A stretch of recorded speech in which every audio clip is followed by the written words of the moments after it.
I never thought a single meal could alter the course of my life. At that time, I was just another struggling man, invisible in a world that didn't care if I lived or starved. But on that day, fate tested me, and destiny disguised itself in the fragile figure of a hungry old woman. The day began, like most of my days did back then, with emptiness in my stomach and a weight on my shoulders that felt impossible to shake off. The streets were loud, filled with impatient footsteps and honking horns, but I barely noticed. I was too focused on the few coins clutched in my hand, turning them over and over, as though by some miracle they might multiply. They didn't. I had exactly enough for one plate of food at the small cafe down the street. Just enough to silence the growls in my stomach and buy myself the strength to keep going. It wasn't luxury, but to me, it felt like survival. I walked toward the cafe, head down, already deciding what I'd order. But just as I reached the corner, I saw her. She sat slumped against the cafe wall, her knees pulled to her chest.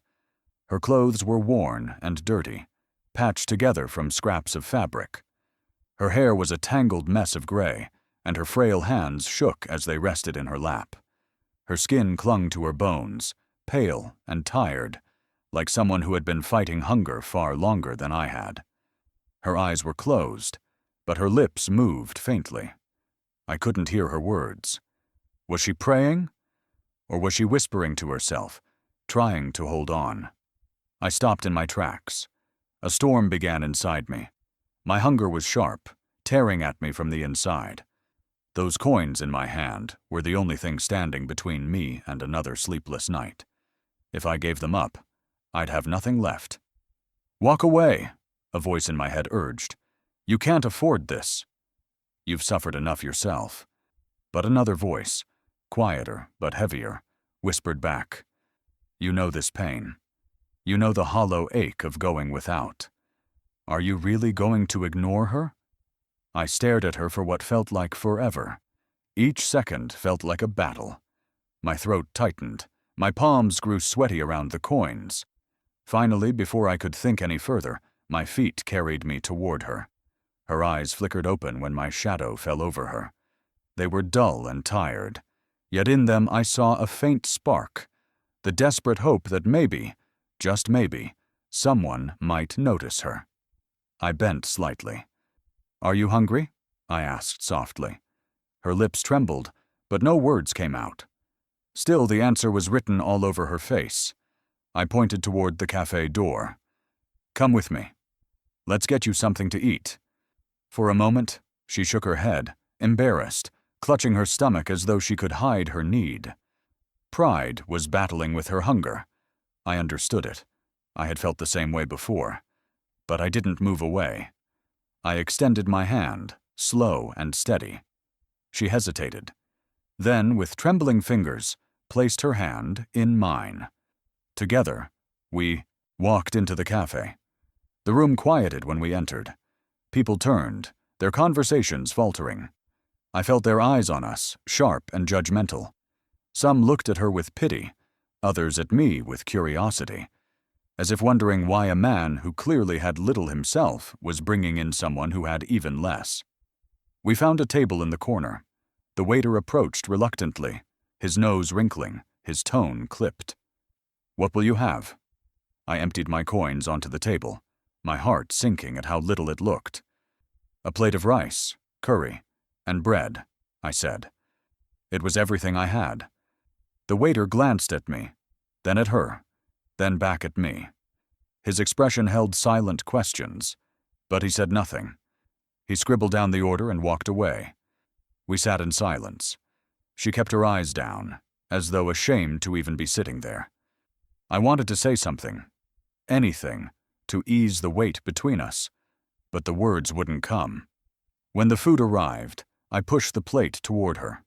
She stared at it for a moment, her lips trembling, before finally lifting the spoon. Her hands shook as she took the first bite. Tears welled in her eyes and slid down her cheeks as she ate, each mouthful hurried, desperate, yet filled with gratitude. She tried to muffle her sobs, but I heard them. I sat across from her, my own hunger gnawing at me, but I couldn't look away. The sight of her eating, the relief washing over her face, filled something inside me that food never could. My chest tightened, and before I knew it, my own eyes burned with tears I refused to let fall. For a long time we said nothing. Just the sound of her spoon against the plate, the cafe murmurs around us, and the quiet beating of my heart in my ears. She slowed as she reached the last bites, her breathing heavy, but steady. Finally, she set the spoon down and wiped her mouth with the back of her hand. Her eyes lifted to mine, no longer hollow, but shining with life. She reached across the table and placed her hand on mine. Her touch was light, trembling, but filled with warmth. I froze, startled, but didn't pull away. "Thank you," she whispered, her voice cracked with emotion. "You don't know what you've done for me today." Her words hit me harder than I expected. I wanted to tell her it was nothing, but deep down, I knew it wasn't nothing. For her, it was everything. We sat there, hand in hand, for what felt like a moment outside of time. Then, slowly, she stood. Her body was still frail, but her steps were steadier now. She turned to leave, but paused beside me. She leaned closer, her breath faint, but her words sharp enough to carve themselves into my memory. "We will meet again, and it will not be like this." I blinked, stunned. What did she mean? I wanted to ask, but she had already turned away. I watched her walk out of the cafe, her small frame swallowed by the crowd outside. Within seconds, she was gone, as though she had never been there at all. But her words lingered. They echoed in my mind, circling again and again. "We will meet again, and it will not be like this." As I sat there, staring at the empty doorway, I felt a chill crawl down my spine. I had no idea who she truly was, or why her words carried such strange weight. But something deep inside whispered that my life had just shifted. I didn't know it then, but that simple lunch was only the beginning of a destiny far greater and far more dangerous than I could have ever imagined. People only see your actions, never the weight you carry inside. They see the smile you force, but not the nights you lie awake wondering how much longer you can survive. Behind every choice I made, there was a shadow of hunger, fear, and dreams that seemed too far to reach. When people looked at me, they saw an ordinary man. They didn't see the exhaustion hidden behind my eyes or the calluses on my hands from endless labor. They didn't see how every morning I dragged myself out of bed, not because I had hope, but because I had no choice. I worked long hours at a job that felt more like a cage than employment. The factory floor was filled with noise, machines grinding, belts moving, men shouting orders. The air was heavy with dust and sweat. My clothes always smelled of oil and iron, and no matter how much I scrubbed, the stains seemed permanent, just like the cycle I was trapped in. Every shift felt longer than the last. My body ached constantly, but the pay was barely enough to cover rent and the most basic food. I would stare at my paycheck, running my fingers over the numbers, and wonder how a man could give so much of his life only to receive so little in return. Debts clung to me like chains. There were always bills I couldn't pay, promises I couldn't keep. Each month I fell further behind, sinking into a hole that grew deeper no matter how hard I tried to climb out. And then there were my family responsibilities. My younger sister depended on me after our parents passed away. She was bright, full of dreams, but dreams needed money. I worked not just for myself, but for her, to put food on the table, to keep the roof over our heads. The weight of her future pressed against my shoulders every day. At times, I looked at others my age, men who had careers, cars, homes, families. They moved forward while I stayed stuck, running in place on a treadmill I couldn't escape. Social gatherings were the worst. I avoided them because I couldn't bear the pity in their eyes, or worse, the judgment. That day at the cafe, when I gave my last coins to feed the old woman, It cost me more than anyone realized. I skipped my own meal. I walked home with my stomach twisting in hunger, every step heavier than the last. I remember sitting on my bed that night staring at the ceiling. My body ached, my head pounded, and my stomach growled angrily. I pressed my hand against it, trying to quiet the pain, but my heart wouldn't stop replaying. The image of her. The way her tears fell as she ate. The way her voice trembled when she thanked me. Had I been foolish? Or had I been blessed? I didn't know the answer. All I knew was that the emptiness in my belly was nothing compared to the strange fullness in my chest. Something had shifted, though I couldn't explain it. Days turned into weeks. Life fell back into its rhythm. Work, exhaustion, unpaid bills, restless nights. Slowly, the memory of that afternoon began to fade into the background, like a dream you try to hold on to but can't. And just when I thought I had almost forgotten her, she returned. It was an ordinary day, no different from the others. I was dragging myself home after another long shift when I saw a figure standing across the street. At first, I thought my tired mind was playing tricks on me, but then she turned, and my heart nearly stopped. It was her, the same old woman from the cafe. Only this time, she didn't look the same at all. She didn't look like the same woman I had fed that day. The frail, broken stranger who once trembled over a plate of rice had vanished. In her place stood a woman transformed, her clothes clean, her eyes sparkling with secrets, her smile carrying the weight of something I couldn't yet understand. I remember the exact moment it happened, because it felt like the air itself shifted. I was dragging my tired body home after another long shift at the factory. The streets were crowded with people heading back from work, laughter echoing from a tea stall nearby, the usual chaos of the evening pressing down on me. I had my head lowered, lost in thoughts of rent, bills, and the endless cycle of exhaustion. And then I saw her. Across the street, under the golden glow of a street lamp, stood a woman. At first, I barely glanced at her. She looked so out of place in this part of town, too neat, too confident. But when my eyes returned to her face, my heart skipped a beat. It was her. I froze, my breath catching in my throat. It couldn't be, I thought. The woman I remembered was frail, hunched, her eyes dull from hunger. She had looked like a ghost drifting through the world, unseen and forgotten. But this woman, she stood tall, her shoulders straight, her presence commanding. Her clothes were simple but neat, her hair combed back, her skin glowing with a radiance that made her seem almost younger. And her eyes, they were the most striking. Once hollow, they now sparkled like they carried entire galaxies of secrets. I rubbed my eyes, half convinced I was hallucinating from exhaustion. But when she turned, her gaze locking onto mine, I knew I wasn't mistaken. Her lips curved into a soft, knowing smile. My feet felt rooted to the ground as she began walking toward me, each step slow and deliberate. My chest tightened with every movement, my thoughts spiraling. How? How could she look so different? What had happened in just a few short weeks? When she finally stopped in front of me, I could barely find my voice. "It's you," I whispered. "Yes," she said, her voice calm, steady, as though we were simply continuing a conversation we'd left unfinished. "You look different." The words stumbled out clumsily.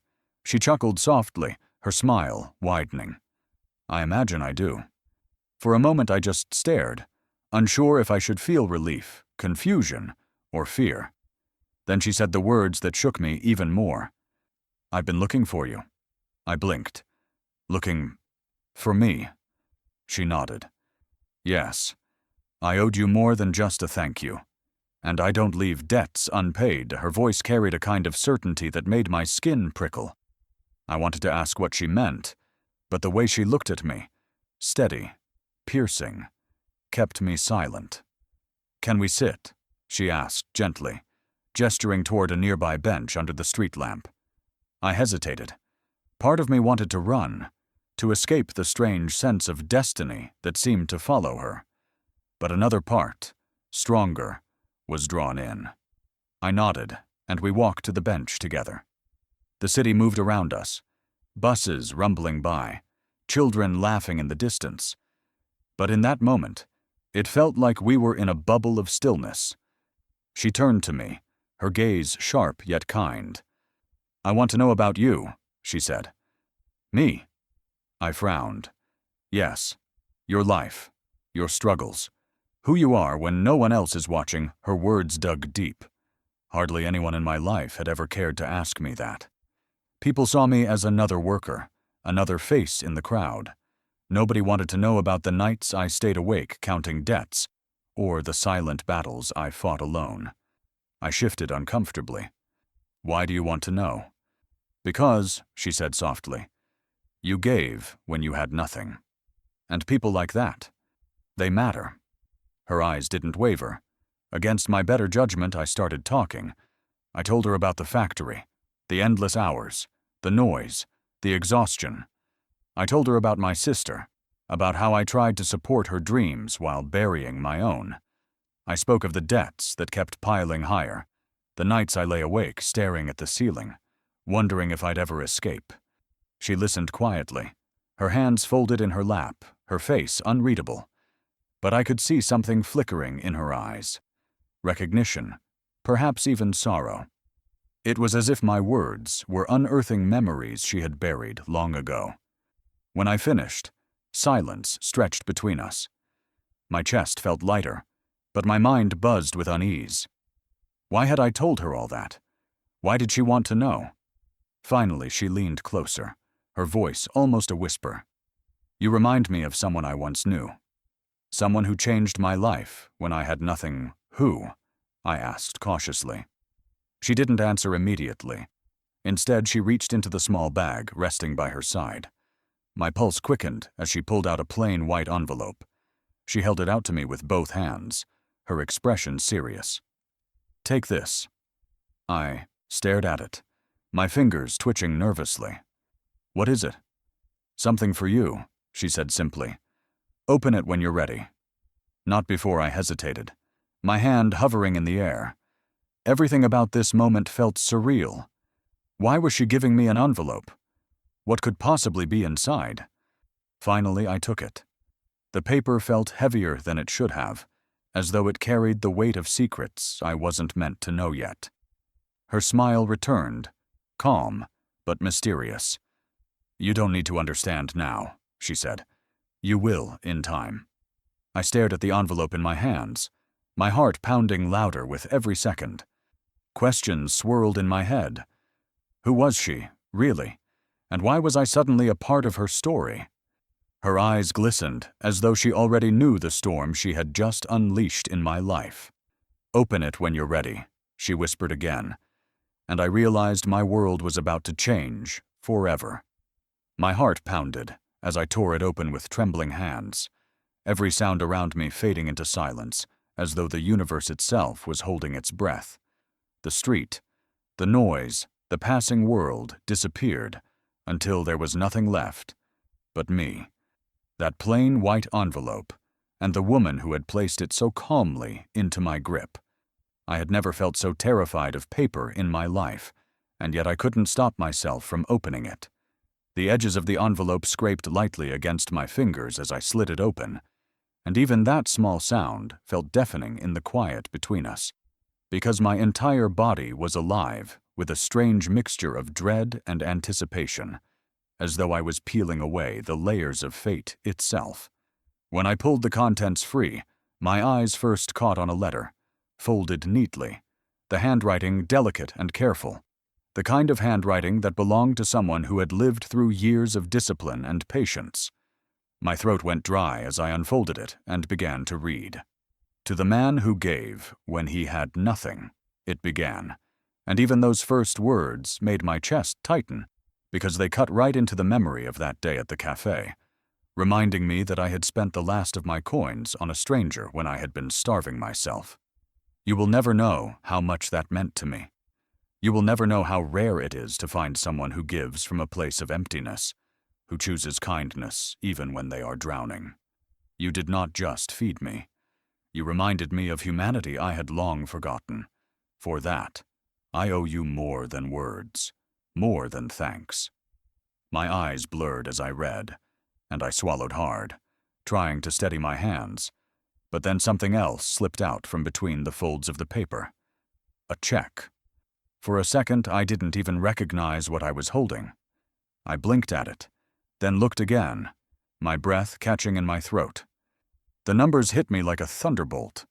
Zero after zero after zero stared back at me, taunting me, overwhelming me, whispering promises I didn't dare believe. It wasn't just money. It was freedom. It was everything I had ever dreamed of, everything I had told myself I would never have. My body shook violently, and I nearly dropped it as my mind reeled. This can't be real, I muttered aloud, my voice hoarse, almost broken. She sat across from me, her expression calm, unshaken, as though she had seen this reaction before, as though my shock was exactly what she had expected. "It's real," she said softly, her tone carrying a strange power that silenced my doubts, even as fear began to claw at my insides.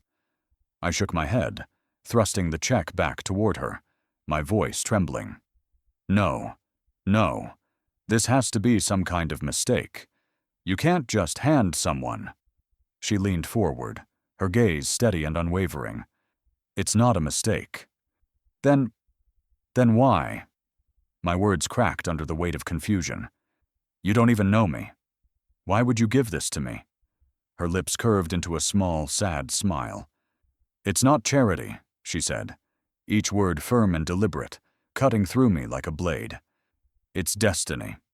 The word echoed in my head like a drumbeat. Destiny. I stared at the check again, my stomach twisting painfully. My instincts screamed warnings. Nobody gives this much for free. Nothing in life comes without a price. This is dangerous. This is a trap. But then another thought, softer, fragile but persistent, whispered in the back of my mind. What if this is real? What if this is the one chance you've been waiting for? The battle inside me was unbearable. My heart craved the possibilities this check represented. With it, I could wipe away the crushing weight of debt that had chained me for years. I could finally breathe without fear of bills piling up. I could send my sister to school without worry, give her the life she deserved. For once in my life, I could look beyond mere survival. And yet the fear was just as strong. Because if this was a trap, I would be dragged into something far worse than poverty.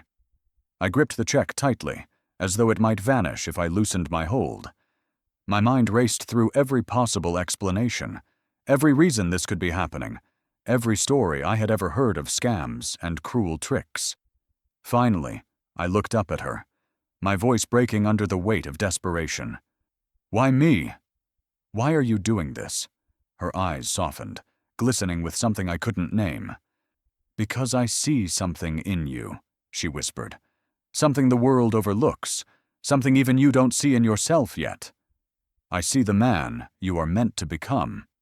Her calmness only unsettled me further. She spoke not like a stranger, but like someone who had been watching my life unfold, like someone who knew the path I was walking before I even stepped on it. I wanted to throw the check back at her, to walk away from this terrifying gift. But I couldn't. My fingers clung to it as though it were already a part of me, as though fate itself wouldn't allow me to let go.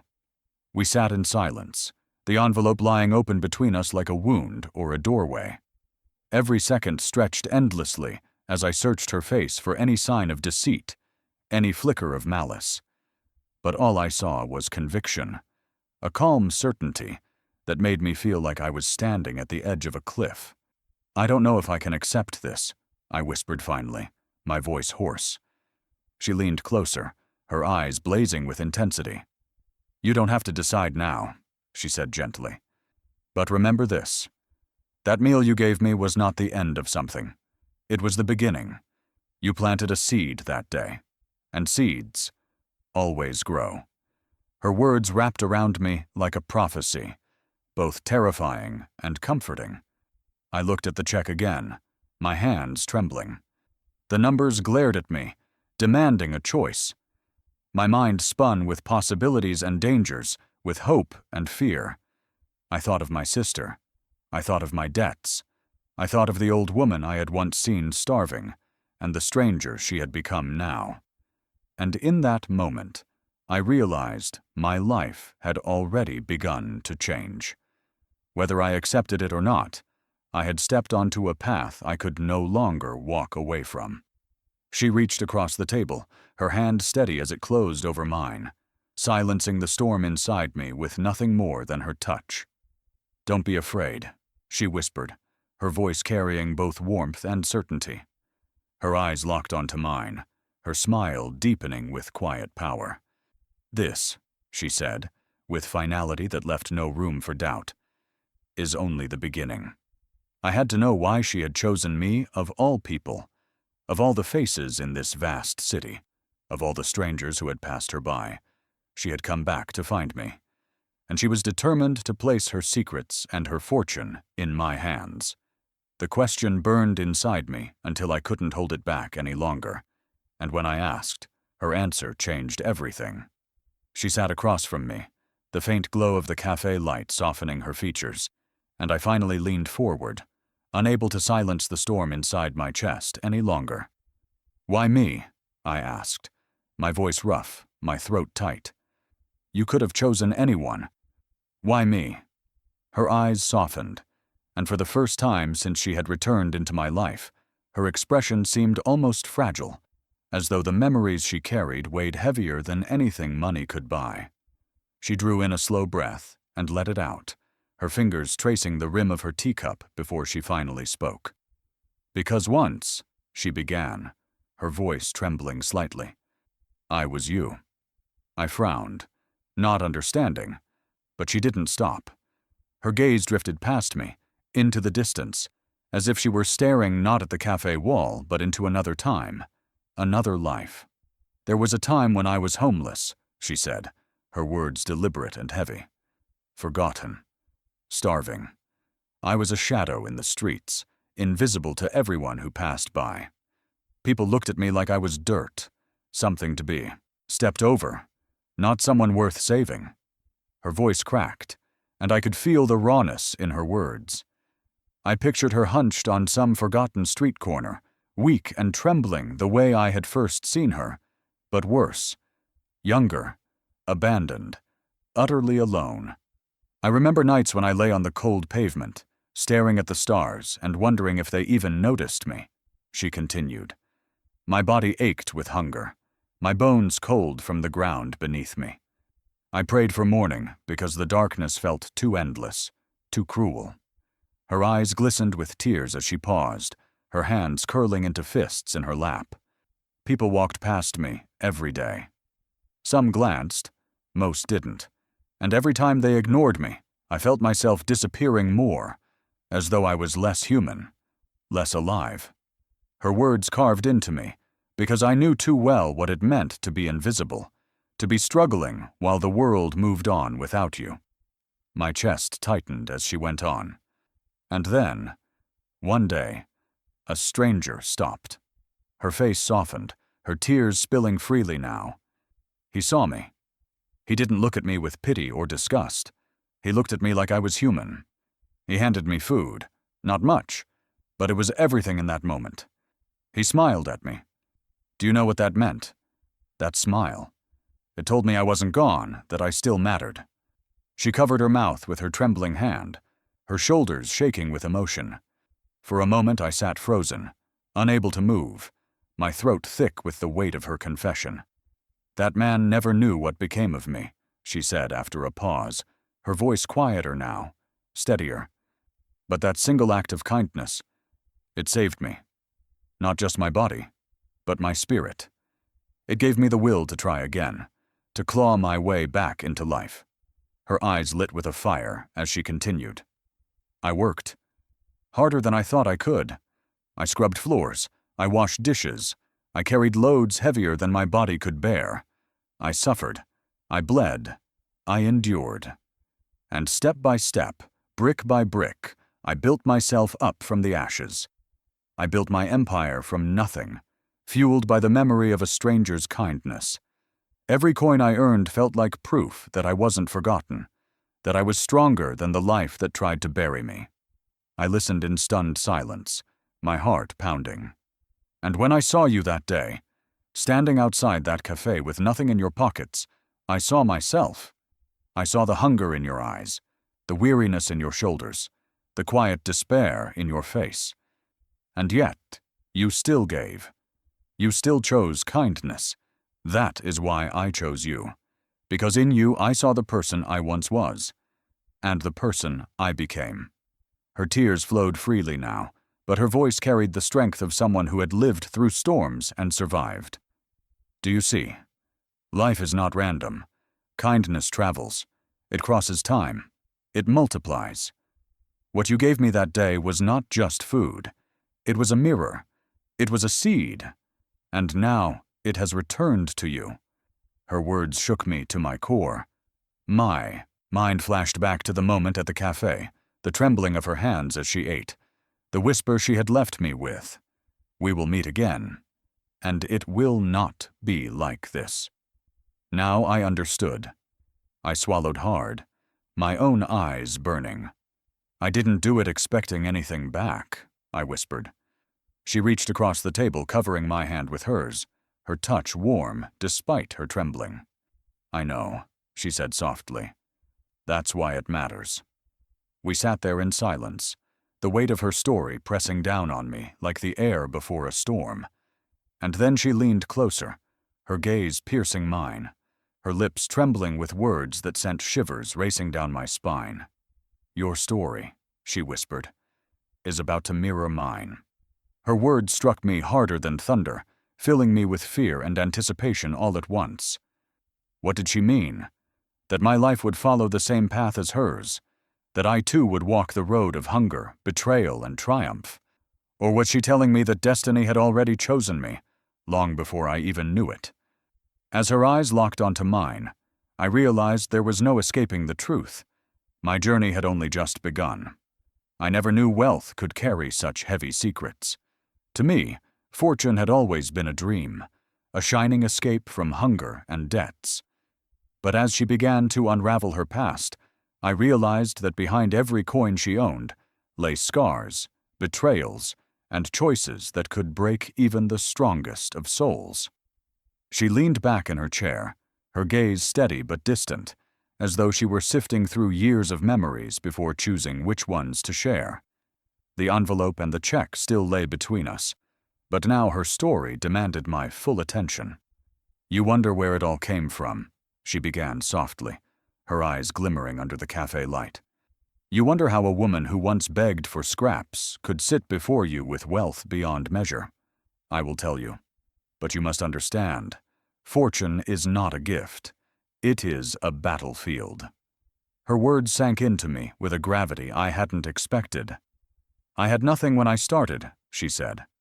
But life offered me small chances, slivers of opportunity most people would have overlooked. A job cleaning floors in a shop, a chance to carry goods for a market stall, a man who paid me a few coins to wash clothes. They were scraps, but I grabbed onto them with both hands. I worked harder than anyone else. I listened. I learned. And slowly, I began to see patterns where others saw chaos. A chance to buy low, to sell high, a chance to invest a little time for greater reward. That is how it begins, with scraps that you refuse to waste. Her voice hardened as she went on. But fortune has a price. And that price is betrayal. Her eyes clouded, her hand tightening against the table. People I trusted stole from me. Partners I built with turned against me. I was cheated, lied to, broken more times than I can count. And each time, I thought it was the end. Each time, I thought I couldn't go on. But I learned. Betrayal is the tax of ambition. You either pay it and rise stronger, or you give up and let it bury you." Her words cut deep, painting pictures of sleepless nights, of battles fought not with fists, but with patience, strategy, and sacrifice. "I gave up years of my life," she continued. "I slept little. I ate less. I lost friendships. I lost love. There were days when my body cried out for rest, but I kept going, because I had promised myself I would never go back to the pavement, never again be invisible. Every sacrifice became a brick, and brick by brick, I built an empire no one could ignore." She fell silent for a moment, her breath trembling as though the weight of those memories still pressed against her chest. Then she looked at me, her eyes sharp and unyielding. "Do you know why I tell you this? Because fortune reveals the truth of people. When you have nothing, the world ignores you. But when you have something, they will come, with smiles, with promises, with hands outstretched. And most of them will mean you harm. That is why I trust only a few. That is why I share with even fewer. Because wealth is not protection. Wealth is a target." Her words made my skin crawl. I had always thought of money as salvation, the answer to every problem I faced. But now, hearing her, I realized it was not only power, it was also a curse.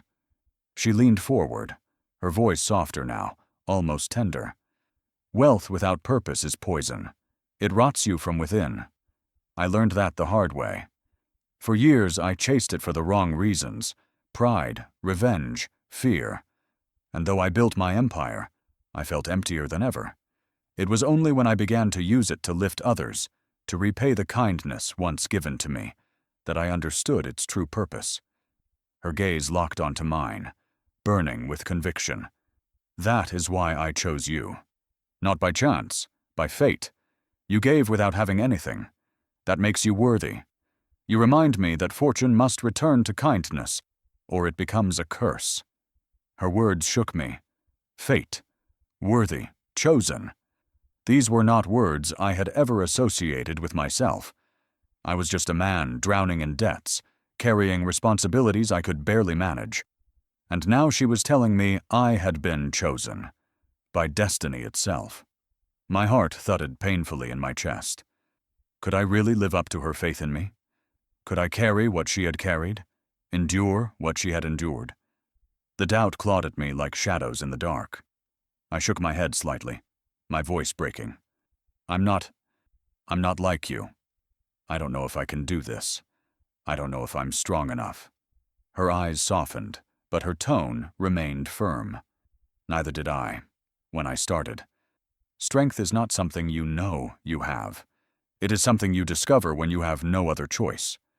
For a long moment, silence filled the space between us, heavy and unbroken. I stared at the table, at the letter, at the check, at the evidence of a destiny I had not asked for. My doubts swirled, my fears pressed against me. And then, she reached into her bag once more. I lifted my eyes, my breath catching as she pulled out a leather-bound folder, thick and worn from use. She placed it on the table between us, her hands steady, her eyes unblinking. "This," she said quietly, "is where it begins." She slid the folder across the table, its weight landing with a soft thud that seemed to echo louder than thunder in my ears. My fingers twitched as I stared at it, knowing that whatever lay inside would bind me to her forever. Her eyes never left mine, steady, unwavering, certain.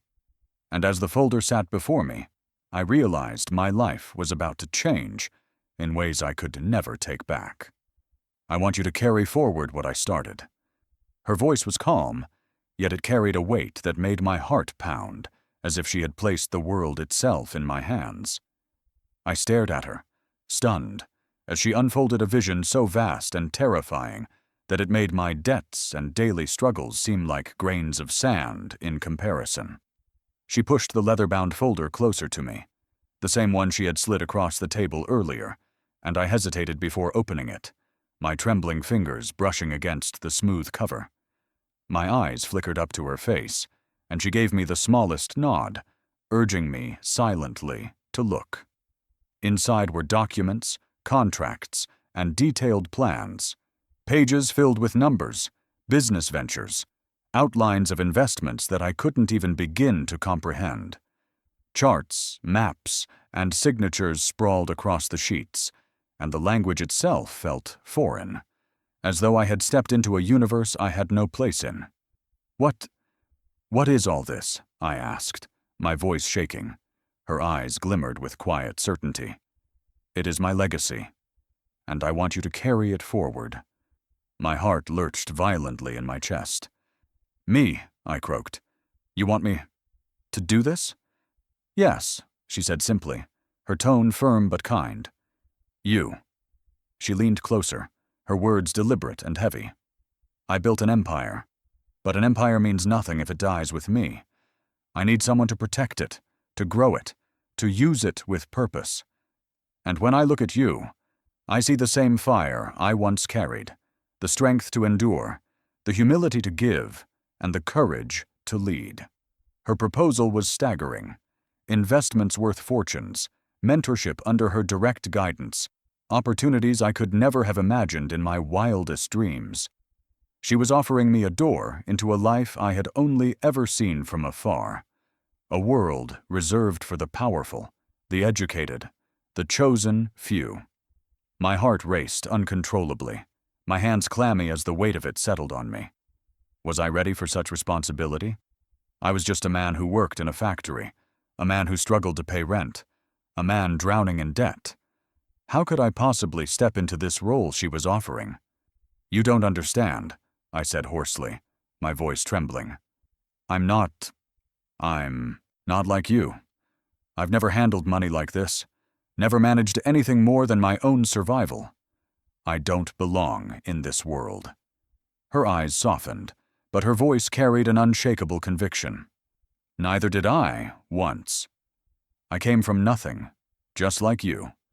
I didn't know what I was doing at first. I learned step by step, mistake by mistake. You will too, and I will guide you."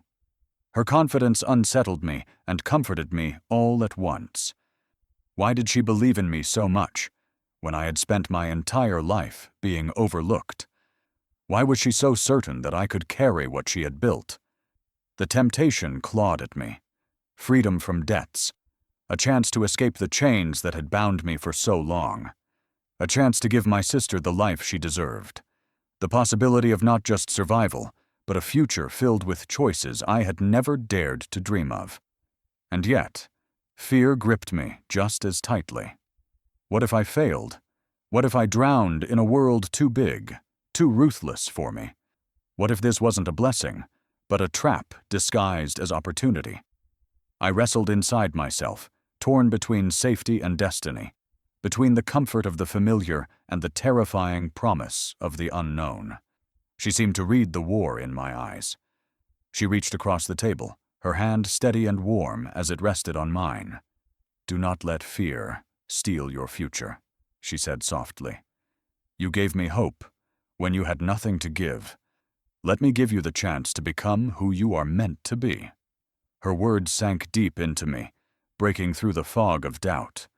For the first time, I imagined myself stepping into that world, learning, growing, leading. I imagined becoming more than just a man who struggled to survive. I imagined becoming a man who could change lives, just as she had. The weight of the moment pressed down on me. My chest rose and fell in sharp, shallow breaths as I stared at the folder, the contracts, the promises of a future I had never believed possible. And then, with trembling fingers, I reached for the pen lying beside the papers. The room felt impossibly quiet as I lowered the pen to the page, my hand shaking with the enormity of what I was about to do. I signed the first document, the ink bleeding across the paper like a seal on my fate. In that moment, I didn't fully grasp what I had agreed to. All I knew was that with a single stroke of my hand, I had rewritten my future forever. My life transformed in ways I couldn't have imagined. It was as if a single signature had unlocked doors that had been sealed to me all my life, pulling me from the narrow lanes of survival into the grand corridors of possibility. And as I stepped into that world, I realized I was no longer the same man who once counted coins just to buy a single meal. New clothes, new circles, and doors opening everywhere. The change began with the clothes. For years I had worn the same faded shirts, shoes with worn-out soles, trousers patched in more places than I cared to admit. But now, under her guidance, I was ushered into a world of fabric I had never touched before. Fine suits tailored precisely to my frame, crisp shirts that gleamed under the light, polished leather shoes that seemed too grand for my feet. The first time I stood before a mirror dressed in them, I hardly recognized the man staring back. He looked confident, powerful, as though he belonged in the places I had once only passed by in silence. But it wasn't only the clothes. Doors began to open. Doors I had never dared to knock on. I was introduced to people whose names carried weight in boardrooms and government halls. Men and women who shook my hand firmly, their eyes studying me with curiosity, trying to decide if I was worth their time. The very rooms I once thought belonged only to the powerful were now opening wide to welcome me inside. And yet, each time I entered, I felt a quiet disbelief echoing in my chest. How did I get here? Her mentorship, teaching me the language of wealth and influence. She never left me to face that world alone.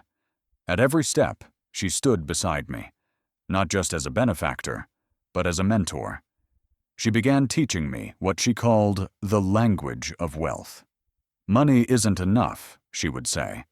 Wealth is about presence, influence, the way you sit at a table, the way you speak when all eyes are on you, the way you listen when silence is your greatest weapon.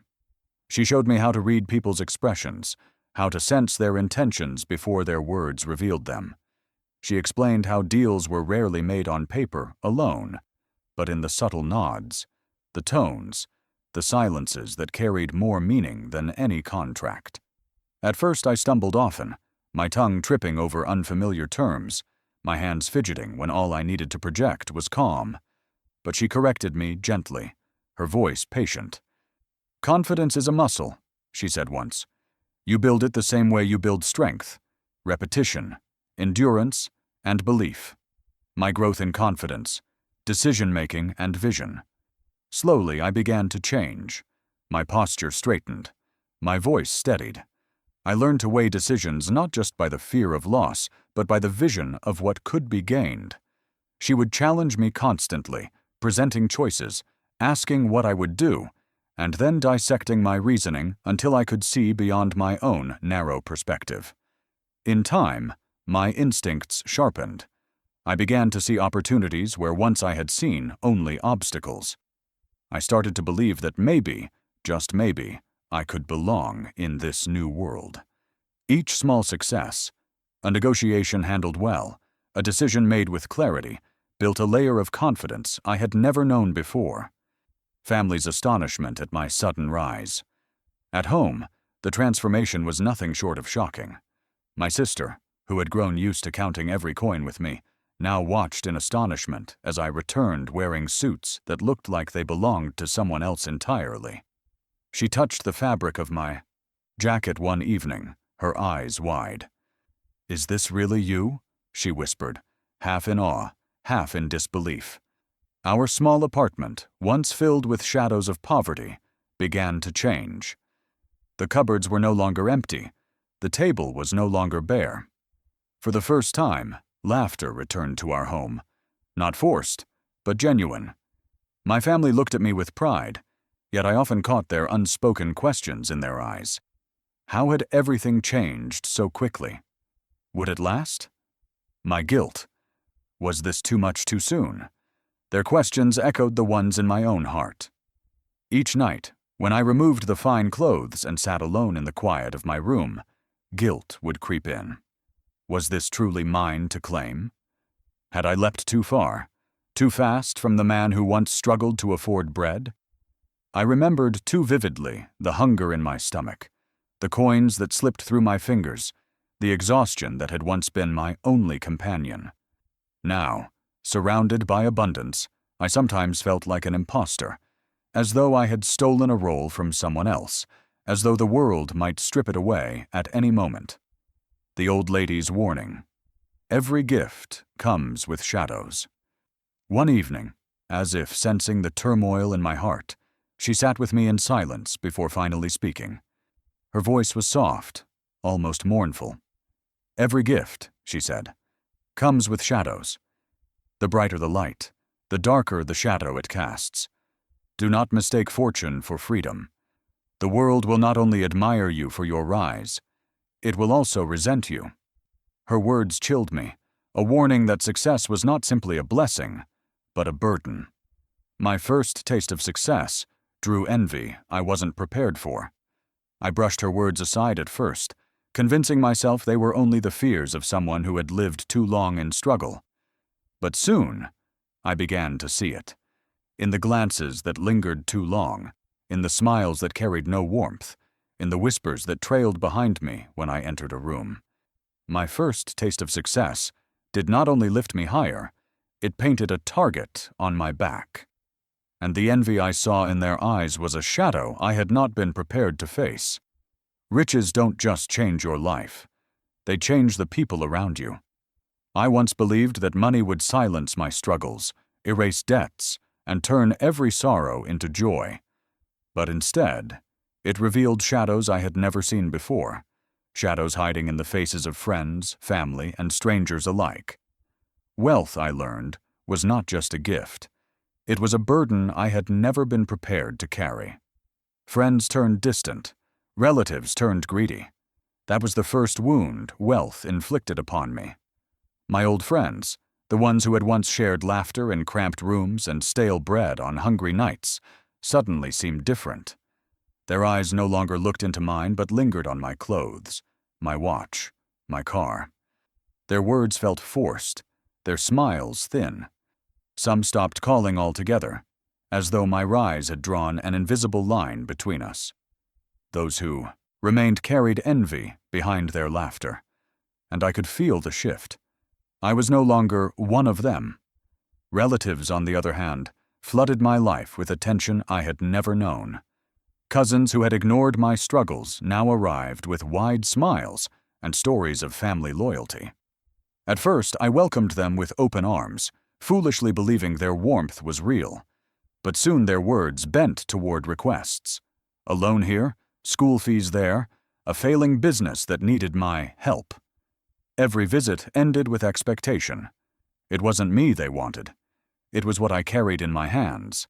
And with every request, I felt the chains of family duty tighten, choking the joy I should have felt in giving. The question burned me day and night. Who can I trust? And who should I fear? Each conversation left me suspicious. Each handshake weighed with hidden intent. I replayed words in my head, dissected glances, searched for the line between loyalty and greed. The paranoia hollowed me out. Poverty had been painful, but it had been simple. Wealth was a labyrinth of masks, and every path seemed to lead to betrayal. In my desperation to prove myself worthy of this new life, I made mistakes. I chased quick wins, dazzled by promises of instant growth. I threw money into ventures I barely understood, convinced that boldness meant speed. And for a while, it felt intoxicating. Numbers climbed, partners praised me, and I believed I was unstoppable. But soon the shimmer turned to dust. Deals collapsed, partners vanished. Money slipped away like water through my fingers. Those failures cut deeper than hunger ever had. When I was poor, losing meant going without food for a day. Now losing meant shame, disappointment, and the terrifying sense that I was squandering not only my chance, but the faith she had placed in me. My chest ached with guilt. I had thought wealth would give me freedom. Instead, it bound me with heavier chains. Through all of this, she remained by my side.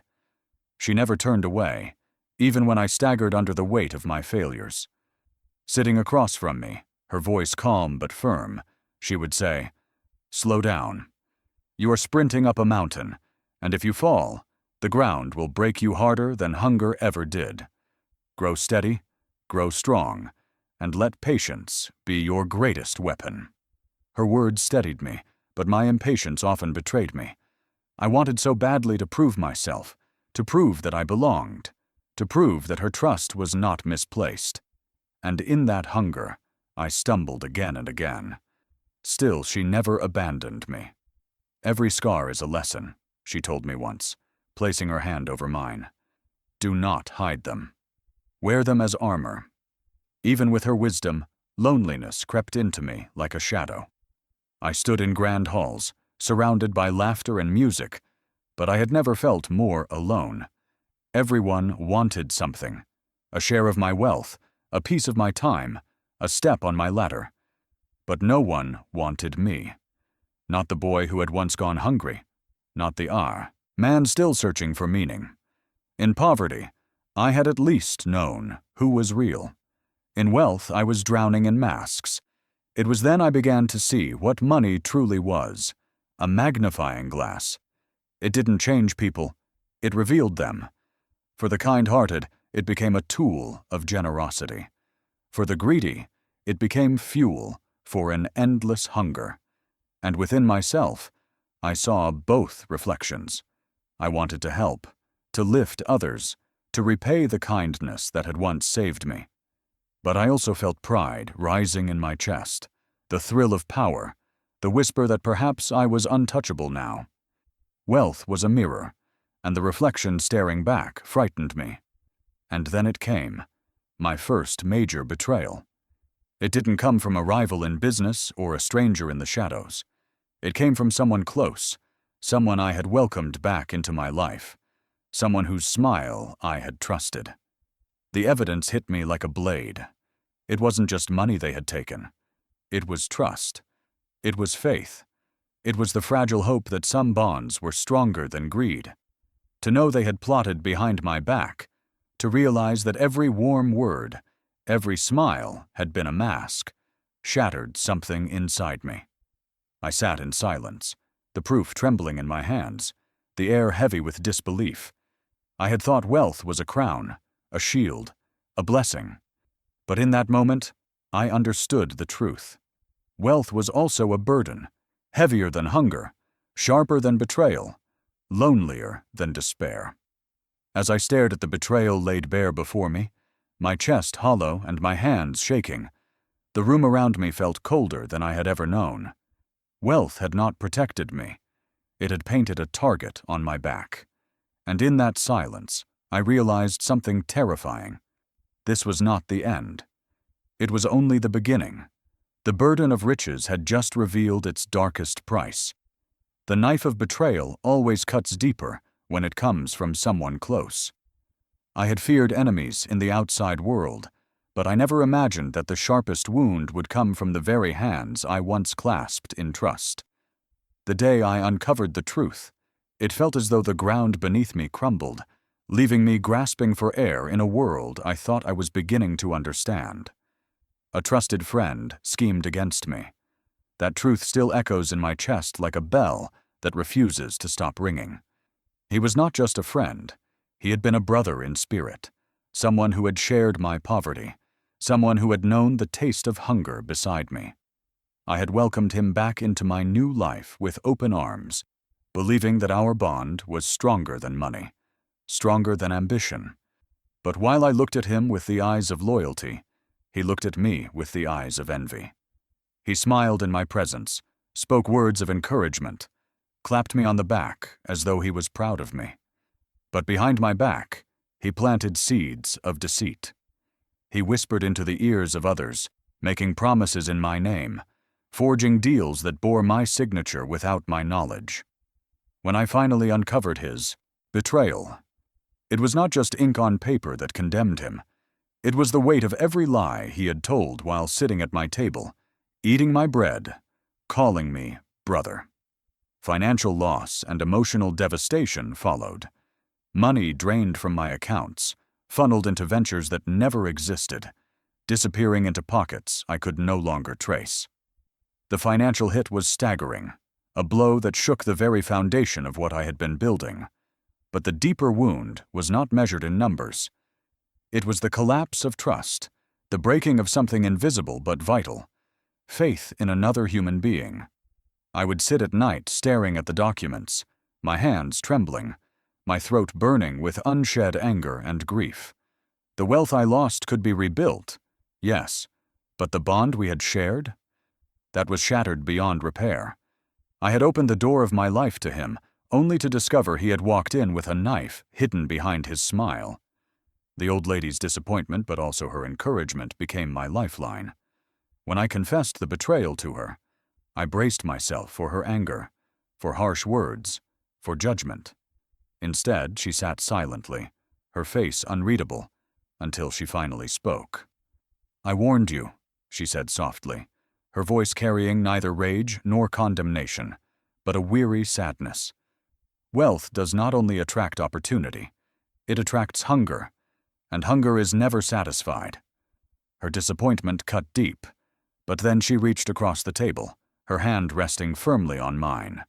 "You are not the first to be betrayed," she continued, her eyes steady, "and you will not be the last. But if betrayal breaks you, then it wins. If you rise from it, wiser, stronger, more careful, then it becomes a teacher." Her words lifted me from the ashes of despair. She did not excuse my mistake, but she gave me something far more important, the strength to stand again.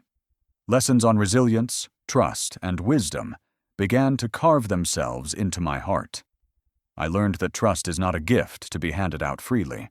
It is a treasure to be guarded, earned, and tested over time. I learned that resilience is not about never falling, but about refusing to remain on the ground when the world pushes you down. And I learned that wisdom is not found in books or speeches, but in scars, in wounds that heal crooked, but make you stronger for the next blow. I began to move differently, to watch differently, to listen with more than my ears. I learned to measure people not by their words, but by the weight of their actions over time. Betrayal had cut me open, but from the wound, a sharper vision was born. My vow to never repeat the same mistake burned like fire inside me. I stood before the mirror one night, staring into my own eyes, speaking aloud, as if sealing a pact with myself. "Never again," I whispered, my voice raw. "Never again will I give my trust blindly. Never again will I mistake a smile for loyalty. Never again will I let someone close enough to wound me, without proving they deserve to stand beside me." It was not a vow of bitterness. It was a vow of survival.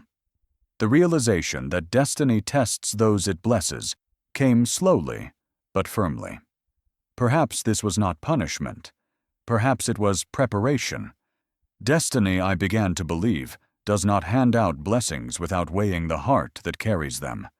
To be trusted with wealth, with power, with opportunity, one must first be tested by loss, by betrayal, by the breaking of illusions.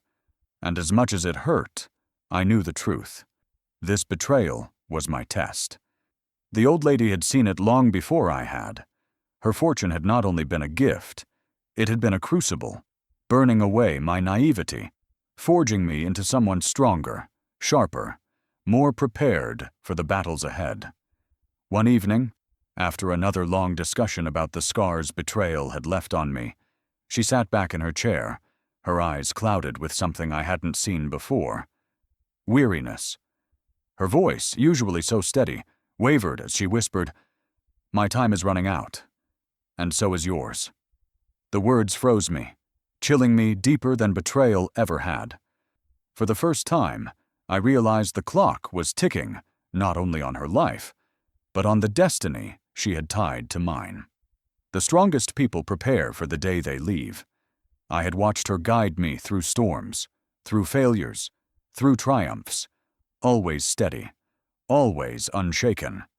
Yet now, for the first time, I saw her strength wrapped in frailty, her hands trembling, her breath shorter, her voice softer. She was fading, and though she never said it directly at first, I could feel destiny pressing its hand on both our shoulders. Her health weakened, yet her wisdom grew sharper. It began with small changes I tried to ignore. She walked slower, her steps careful where they had once been firm. Conversations tired her more quickly, though her mind remained as keen as ever.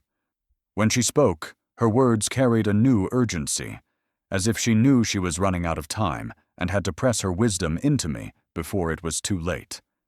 I would visit her often, sometimes finding her resting in silence, staring out of the window with eyes that seemed to travel far beyond the present. Yet the moment I sat down, she would turn to me with a clarity that cut straight into my soul. "Do not waste the mistakes you've made," she would whisper. "Every failure is a teacher, and every scar is a shield. Remember that when I am gone," she confessed she didn't have long to live. One evening, as the sun dipped low and painted the room in gold, she looked at me with a seriousness that silenced my restless thoughts. "My body is failing me," she said, her voice steady but gentle. "I have fought hard, but time wins every battle. I do not have long, and I will not pretend otherwise." Her words shattered the illusion I had clung to, the hope that she would always be there, guiding me, correcting me, lifting me when I fell. I tried to protest, to insist that she was stronger than she knew, but she silenced me with a single look. It wasn't despair in her eyes, it was acceptance. Her greatest wish, that I carry forward her mission of kindness. She leaned forward, her frail hands gripping mine with surprising strength. "Money was never the gift I wanted to give you," she said firmly. "It was only a tool, a door to open. The real gift was the chance to continue what saved me. Kindness.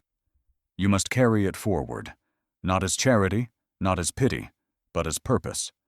Find those the world overlooks and remind them they are not forgotten. That is what I ask of you. That is my wish." Her words pierced me deeper than any lesson on wealth ever had. In that moment, I realized she was not handing me an empire. She was handing me a legacy. The emotional bond we shared, she became family. Somewhere along the path from stranger to mentor, she had become something more. She was not just the old lady I had once fed outside a cafe. She was not just the millionaire who had transformed my life. She was family, the grandmother I never had, the guardian I never expected, the voice I knew I would carry long after she was gone. We shared stories late into the night. She told me of her own losses, of the kindness that once saved her life, of the betrayals that hardened her resolve. And I shared mine, my childhood, my fears, my dreams. Together we stitched a bond, not of blood, but of something far stronger: trust, gratitude, and love. My tears at the thought of losing her came freely, no matter how hard I tried to stop them. I had spent years fighting poverty, hiding my emotions behind a mask of endurance. But now, sitting beside her, hearing her speak of leaving, I broke. "I can't do this without you," I whispered, my voice trembling, my chest heavy with grief. She reached out, her frail fingers brushing the tears from my face. "Yes, you can," she said softly.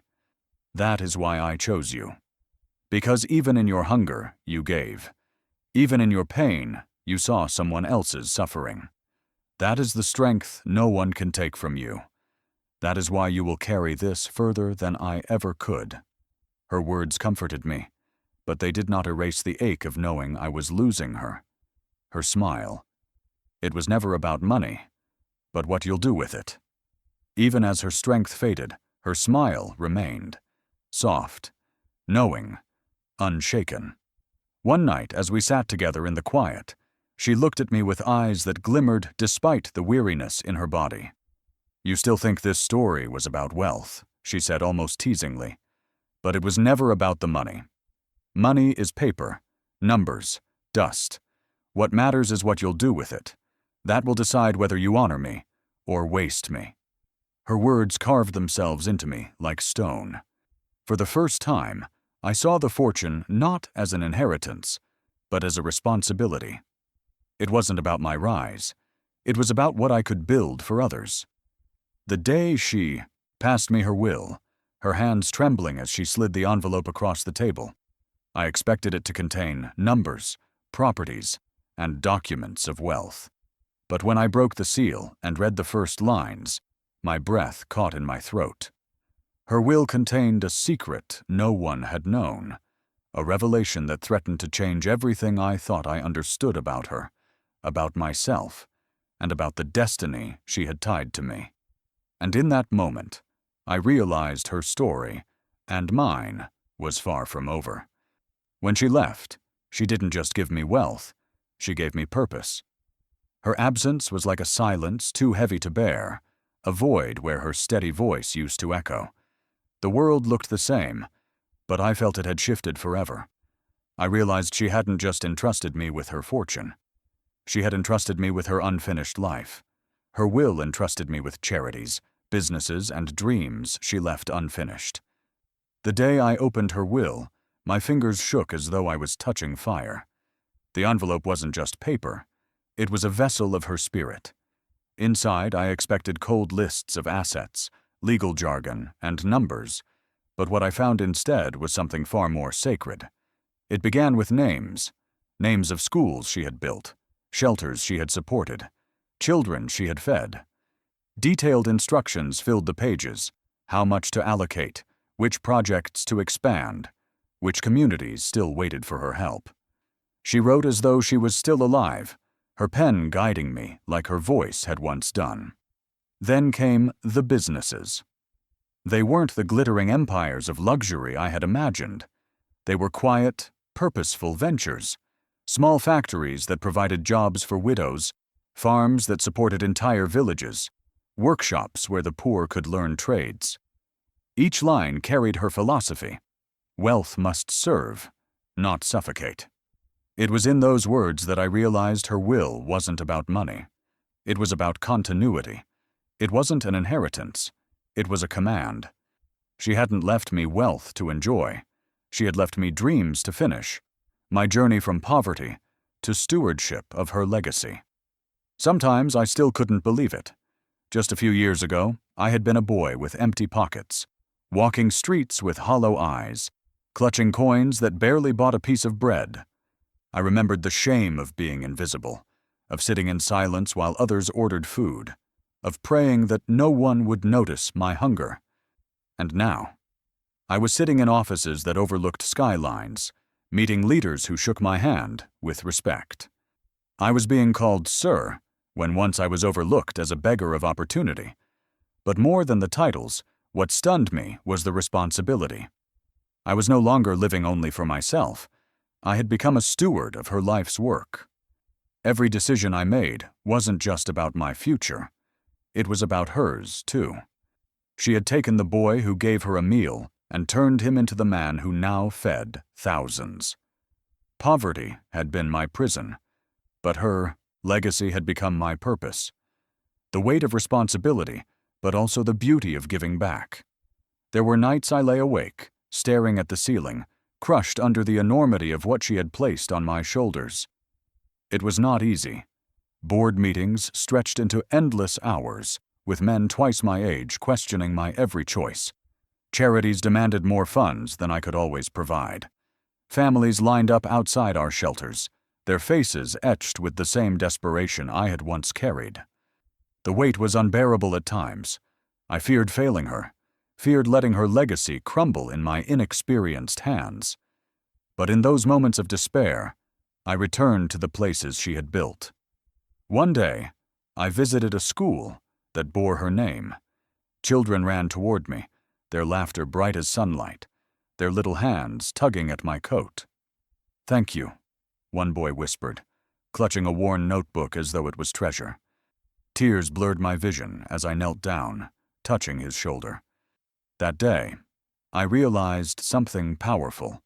The weight of responsibility was heavy, yes, but the beauty of giving back was heavier still, not in burden, but in meaning. I finally understood what she meant when she said, "Every gift comes with shadows, but shadows cannot dim a light that chooses to shine." How I became the person I once dreamed of, because of her. When I was poor, I used to dream of someone who would notice me, someone who would pull me out of the pit I was drowning in. I dreamt of a savior, a figure who would lift me to a place where I could breathe freely. Now, because of her, I had become that very figure, not for myself, but for others. I was no longer the boy waiting for help. I was the man offering it. I was no longer invisible. I was visible in the eyes of every child who smiled at me, every mother who blessed me, every worker whose dignity was restored through the opportunities we created. It humbled me deeply. To realize that I had become what I once longed for was almost too much to carry. But it was also a reminder that her faith in me had not been misplaced. Reflection. Destiny disguises itself in ordinary moments.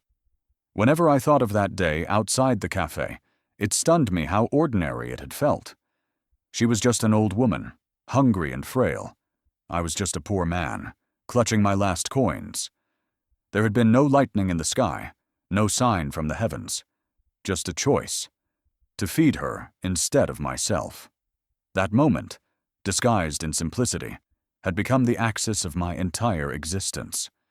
It made me wonder, how many moments pass us by daily, unnoticed, while destiny waits quietly inside them?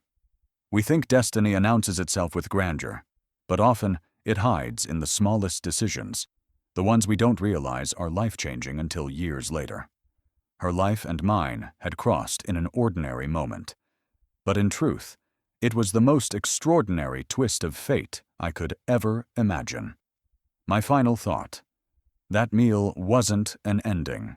It was the beginning. The day I gave her that meal, I thought I was simply helping a stranger survive a little longer. But what I didn't know was that I was feeding my own destiny. That moment wasn't closure. It was genesis. It wasn't charity. It was covenant. That simple act was the seed that grew into everything I am today. If I had walked away, if I had chosen to keep my food, none of this would have happened.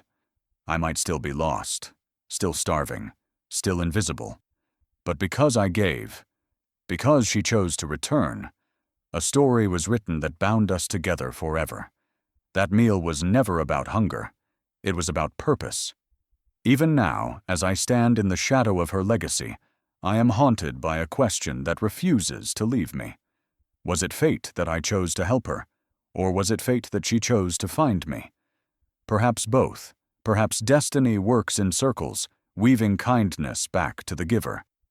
And if that is true, then I know my story, like hers, has not ended. It has only just begun. If this story touched your heart, imagine how many more lives can be changed through small acts of kindness. Don't just watch. Become part of this journey by subscribing, sharing, and leaving your thoughts below. Every comment is another voice in our family. Every share is another spark of kindness spread to the world. Stay with us, because the next story might just be the one that changes your destiny.